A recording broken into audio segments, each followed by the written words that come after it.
तो भाई big boss 18 क्या हुआ आज के एपिसोड में।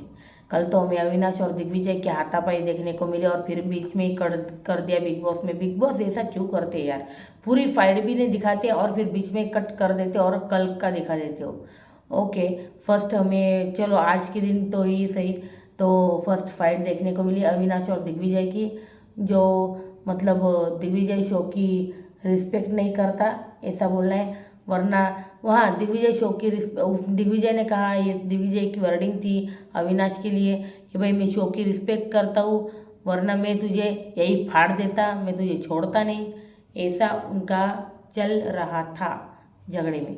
और फिर हमने देखा कि वहाँ से दिग्विजय जो है ऐसे जोर से भागते हुए आया। उसके बाद दिग्विजय भागते हुए आया और अविनाश उसको पकड़ने की कोशिश कर रहा था। तो अविनाश का मुझे लगता है हल्का सा टच हुआ या फिर पता नहीं धक्का लगा, तो उसमें से वो दिग्विजय वहाँ पे शेल्फ के ऊपर गिर गए और नीचे गिर गए। तो पता नहीं ऐसा क्यों कर रहा है दिग्विजय यार, मुझे सच्ची में समझ में नहीं आ रहा है दिग्विजय सच्ची, समझे। तो भाई ये सब हुआ। उसके बाद अविनाश ने ये भी कहा, नल्ला कुत्ता, तो तेरे बाप ने कैसे औलाद पैदा की है, मतलब तेरे बाप ने कैसे औलाद की है। अविनाश ने ये फिर हमें कैमरा उधर घुमाते हुए दिखाए, उसके बाद फिर से इधर घुमाए। तो अविनाश ने ये वर्डिंग बोली है कि अभी तुझे थोड़ी देर पहले पेला ना, तू सुधरा नहीं क्या। तो भाई अविनाश ने ये क्या हाथ उठाया है, ये अभी अभी हमें परसों पता चलेगा वीकेंड का वार पे। तो एग्जैक्ट पता नहीं क्या किया है अविनाश ने, लेकिन मुझे ऐसा लगता है शायद पता नहीं क्या हुआ है। अभी सलमान सर ही हमें कुछ क्लियर बताएंगे या फिर वो शायद स्किप भी कर देंगे, क्योंकि अविनाश दिग्विजय किसी को भी वो निकालना नहीं चाहेंगे, वो फाइट उनको तो कंटेंट चाहिए, तो मुझे नहीं लगता वो निकालेंगे। तो उसने ये कहा। उसके बाद उसने कॉफ़ी छुपा दी, दिग्विजय ने कॉफ़ी ली, शायद विवियन की थी वो, तो रजत के उस टोकरी में डाल दी, जो बहुत गलत था मुझे लगता है। उसके बाद भाई शिल्पा जी गिर पड़ी थी, उनके गले को लगा था, वो बहुत ज़्यादा रो रही थी। और फिर अविनाश ये भी बोलते हुए हमें कोने में दिखा कि भाई करणवीर बहुत ही घटिया है, क्योंकि उसको लगा कि मतलब वो शिल्पा जी के हमेशा साथ था, लेकिन अभी आज टास्क में बिल्कुल भी उसने साथ नहीं दिया, तो कोना पकड़ के बैठा था, तो उससे ज़्यादा घटिया इंसान मैंने देखा, ऐसा कुछ चल रहा था उनका। फिर दिग्विजय उसको कह रहा था, तू बाहर आके मिल, मैं तुझे दिखाऊंगा, मैं तुझे फाड़ दूंगा, मैं तुझे तोड़ दूंगा, ऐसे कुछ धमकियाँ उनकी चल रही थी। उसके बाद भाई हमें चाहत और चुम की भी हाथापाई देखने को मिली। चुम चाहत से वो कॉफ़ी या चाय के पैकेट रहे थे कुछ ले रही थी और चाहत दे नहीं रही थी। उसके बाद उनका मतलब थोड़ी सी धक्कम मुक्की हुई, तो उसमें भाई चाहत का नाखून लग गया चुम चुम के मुझे लगता है हाथ पे। तो और ईशा जी संचालक थी, उन्होंने वो देख लिया और उन्होंने वो चुम को भी बताया, तो भाई चुम फुल पावर में आ गई। उसके बाद चाहत ने धक्का दिया तो चुम भी कुछ सहने वालों में से नहीं, चुम ने भी डबल धक्का दिया और इसे उनका चल रहा था। फिर उसके बाद वो करणवीर उसके भी बीच में नहीं आए। फिर करणवीर चाहत को समझाते हुए दिखे। फिर चाहत ने कहा, तुम तो समझा सकते हो, तुम्हारे तो दोस्त थे। तो फिर करणवीर आए कि भाई चुम, आपने कॉन्ट्रैक्ट नहीं पढ़ा है क्या, कॉन्ट्रैक्ट पढ़ा है ना आपने, आप हाथ नहीं उठा सकते, ये वो उसका चल रहा था। फिर वो हुआ भाई, फिर ईशा ने भाई चुम को बताया कि भाई तुमको ये नाखून ना उसने मारा है, नहीं दांत से मारा है, शायद दांत से, दांत लगा उसका चाहत का। तो वो बोल रही थी मतलब चुम फिर से आई फिर ताव ताव में। फिर चाहत को बोल रही थी, तुमने मेरे को यहाँ काटा, अगर तुमने दोबारा काटा तो मैं तुम्हारे दांत तोड़ दूंगी। ओ माय गॉड, बहुत बड़ी धमकी। तो मैं तुम्हारे दांत तोड़ दूंगी, ऐसा कुछ चल रहा था उनका। उसके बाद भाई चाहत और उनका हुआ। फिर अविनाश इससे हटकर मतलब सच कहूँ तो अविनाश इससे क्या है यार ये, अविनाश इससे प्लेयर अविनाश ने कहा कि करणवीर जैसा प्लेयर मैंने आज तक नहीं देखा, ये वर्डिंग थी अविनाश की। तो उसके बाद मतलब बोलता हुआ हमें दिखाई दिया बग्गा जी और उनके साथ वो बात कर रहा था भाई। फिर रजत को टाइम गॉड अनाउंस किया बिग बॉस ने भाई। फिर रजत ने सबको साथ थैंक्स कहा, सारा, कशिश, दिग्विजय। उसके बाद उसने ये भी कहा रजत ने कि करण भाई ने तो कुछ भी नहीं किया, कोने में बैठे थे बस। उसने ताना मारा करणवीर को। उसके बाद भाई विवियन की कॉफ़ी के ऊपर पंगा हुआ। विवियन को मतलब रजत ने कॉफ़ी दे दी, तो भाई दिग्विजय बहुत गुस्सा हो गया उस पर, बहुत सुनाया रजत को कि इस कॉफ़ी के लिए हमने क्या क्या नहीं किया और तूने इतने आसानी से उसको कॉफ़ी दे दी।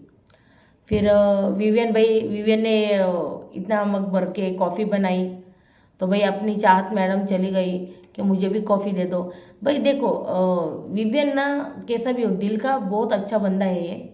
तो उसने तुरंत उसको चाहत को कॉफ़ी निकाल कर दे दी, सच कहूँ तो कॉफ़ी निकाल कर दे दी।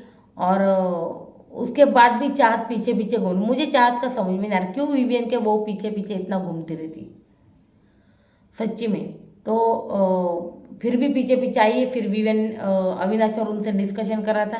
विवियन बोला तुम्हें कॉफ़ी मिली ना, जाओ अभी उधर जाओ, मेरे पीछे मत आओ, जाओ अभी के अभी। तो फिर गई। पता नहीं क्यों कौन सा झगड़ा करना होता है या फिर क्या करना होता है, वो चाह जानबूझकर हमने देखा है कि विवियन को उकसाने का काम करती है या फिर उसके पीछे जाने का। तो भाई ये हुआ। फिर विवियन ने रजत को भी कॉफ़ी दी, सबको कॉफ़ी दी विवियन ने जो बनाई थी वो। उसके बाद भाई दिग्विजय गुस्सा हुआ। फिर रजत ने वो कॉफ़ी जो थी वो वापस ले ली विवियन से। और भाई देखिए विवियन ने झगड़ा भी नहीं किया, चुपचाप से दे दी। ये जो था ना विवियन का बहुत अच्छा था,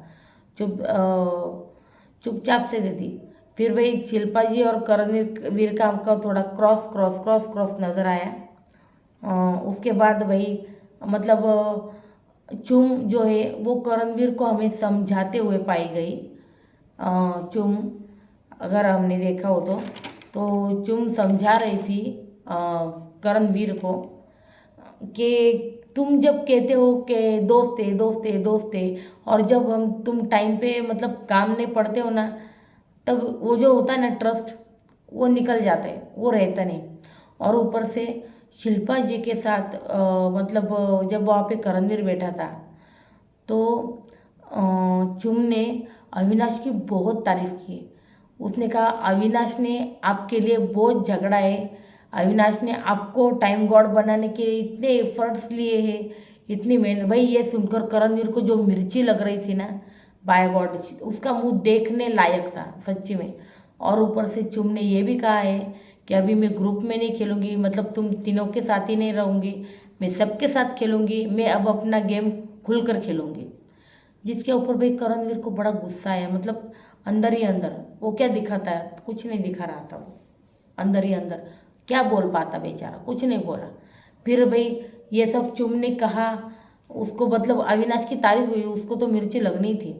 तो गया शिल्पा जी के पास और रोने लगा, मैं 43 साल का आदमी हूँ, क्या किया मैंने, मुझे आपका साथ दे, मैं अपने दोस्तों के साथ खड़ा नहीं रह पाया। मुझे तो ये यार मगरमच्छ के आंसू लगते हैं, आपको क्या लगते हैं आप ज़रूर बताइएगा मुझे। करणवीर के जो फैंस हैं उनके लिए सॉरी, पर सॉरी वो खेल ही नहीं रहे तो हम कर भी क्या सकते और कह भी क्या सकते। तो भाई उसके बाद एलिस और विवियन बैठे थे। तो एलिस को विवियन समझा रहा था कि तुम जब खेलती हो तब बाद में इमोशनली थोड़ा सा साइड लाइन होते हो या कुछ भी। तो उसके बाद भाई विवियन ने एक चीज़ कही, उसने कहा कि सब लोग मतलब बिग बॉस ये जो कहते हैं ना मुझे लाडला लाडला लाडला, हाँ क्योंकि मैं एक्टर हूँ इसलिए लाडला कहते। एक्चुअली हम दो थे जो बहुत बड़े थे, और मतलब एक है नहीं एक था, मतलब ये यहाँ पर हो रहा है सिद्धार्थ शुक्ला का जिक्र भाई। तो उसने अपना कंपैरिजन मतलब एक क्वालिटी के लिए सिद्धार्थ शुक्ला से किया, जिसके लिए मैं पूरी तरह से मतलब अपोज हुई इस बात के। सिद्धार्थ शुक्ला की एक नहीं 1000 क्वालिटी है, आप दोनों एक डिफरेंट बंदे हो। सिद्धार्थ शुक्ला के पॉइंट्स रखने का तरीका जो था वो बहुत अलग था। अगर सिद्धार्थ शुक्ला को कोई ऐसा धक्का दे देना तो वो आपने देखा है आसिम को कैसे धक्के दे के हवा में उड़ाता था।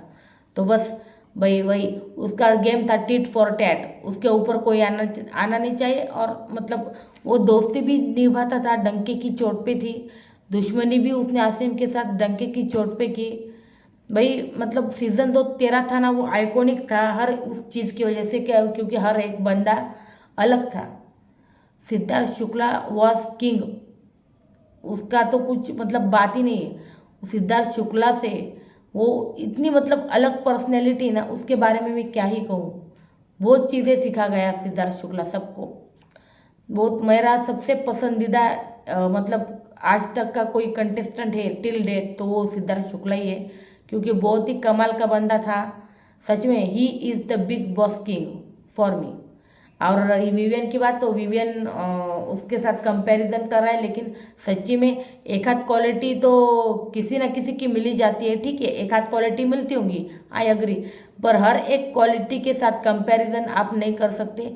सिद्धार्थ वॉज क्या बोले उसके बारे में यार, सिद्धार्थ के बारे में बात करते करते यार मतलब रिव्यू खत्म हो जाएगा, फिर भी उस सिद्धार्थ की बातें खत्म ना हो। इतना कमाल का बंदा था यार वो, सच्ची में उसके जैसा खिलाड़ी, क्या बात है सच्ची में। बहुत ही आइकॉनिक प्लेयर थे यार मतलब सीज़न 13 के बात करो तो शहनाज गिल हो, आसिम हो, पारस छाबड़ा हो, कोई भी हो, सब अलग अलग कैरेक्टर के लड़के मतलब इंसान थे। और सब कोई फेक नहीं था, सब रियल खेल रहे थे यार, ये तो सबसे बड़ी बात हो गई। सब रियल लग रहे थे और बहुत अलग अलग खेल रहे थे, बहुत अलग अलग अलग पर्सनैलिटी, खतरनाक यार, उनके जैसा तो कोई था ही नहीं। चलो नेक्स्ट बढ़ते अभी। तो भाई ये एलिस को समझाते हुए हमें दिखे। उसके बाद आया चिंग्स चाइनीज़ का टास्क, जो मतलब कुकिंग हो रही थी, शायद मोमोज या कुछ बना रहे थे, वो चटनी यूज़ करनी थी उसकी, चिंग्स चाइनीज़ की। तो भाई चाहत और एलिस की जोड़ी थी, चुम और शिल्पा की जोड़ी थी। तो उन्होंने बनाया वो कुछ ऐसा मोमोज टाइप कुछ। तो भाई रजत को मतलब विनर घोषित करना था। तो भाई रजत ने चाहत और एलिस को विनर घोषित किया, चुम और शिल्पा हार गई जी। उसके बाद हमें एंड में देखने को मिला सब स्विमिंग पूल में डुबकी मार रहे थे। हाँ, सबसे पहले तो चुम चुम गई, मतलब चुम को धक्का दिया गया करणवीर की तरफ से, उसके बाद श्रुतिका, उसके बाद करणवीर, फिर सारा, और फिर सारा जाए और बग्गा जी उनके पीछे पीछे ना जाए, ऐसा कैसे हो सकता है। बग्गा जी फुल सारा के पीछे पीछे घूम रहे हैं, क्या कहूँ। आरफिन अगर देख रहे होंगे तो पता नहीं क्या करेंगे, है ना। तो रजत भी बाद में कूद गया, सब कूद गए। और भाई बग्गा जी क्या कर रहे थे, बग्गा जी सारा जी की टांगे खींच रहे थे। Oh my God, oh shit. Arfin Arfin होते तो क्या कर, भाई मुझे ऐसा लगता है कि सारा जी को यहाँ पे उनको अपोज करना था, लेकिन पता नहीं क्यों उन्होंने ऐसा कुछ भी नहीं किया। तो बग्गा जी फुलटू मतलब पता नहीं सारा जी के साथ गेम खेल रहे हैं या फिर सच में उनको उनसे फ्रेंडशिप वाली कोई अटैचमेंट है या फिर क्या है, फ्लर्ट कर रहे, कुछ भी समझ में नहीं आ रहा है यार बग्गा जी का सारा जी के पीछे मतलब। और अविनाश भी उनको मतलब टीज करता है, अगर आपने देखा अविनाश और ईशा उधर सोफे पे बैठ के बात कर रहे थे बग्गा जी और सारा जी की। तो भाई ये था आज का एपिसोड। कल हम फिर से हाजिर होंगे आपके सामने, तो please subscribe my channel. Thank you.